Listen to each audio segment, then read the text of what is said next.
Ecco, brava!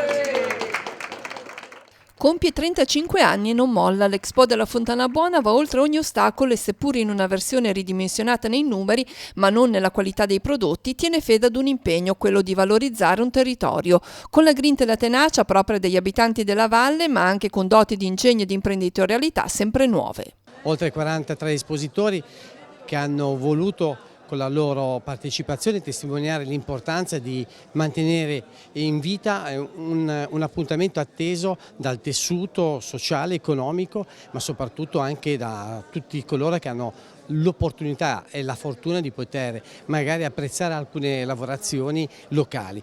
Tra gli stand di Expo spicca l'arte del saper fare. Quest'anno noi abbiamo dedicato un salone orientamenti, quello ampio, quello per tutti i liguri, quello nazionale, al saper fare, perché è importantissimo far capire quanto sia importante oggi, quanto la formazione tecnica e la formazione professionale non sia una formazione di serie B, ma siano questi settori dove il mercato del lavoro ha più richieste, ha più bisogno. Il territorio chiede maggiore attenzione dal punto di vista economico e delle infrastrutture, quella che da anni viene promessa e che nell'intenzione degli amministratori della città metropolitana non è venuta meno. Questa è la promessa che faccio io. Come città metropolitana noi rimetteremo sul tavolo di discussione magari progetti che sono stati, non voglio dire abbandonati, ma diciamo messi nel cassetto, perché è importante che si investa in Fontana Buona. Certamente i cittadini hanno bisogno di questo investimento e so che lo sapranno far rendere meglio che da tante altre parti. Lei diceva che una grande azienda nasce da una piccola idea. Sì, ne sono assolutamente convinto di questo.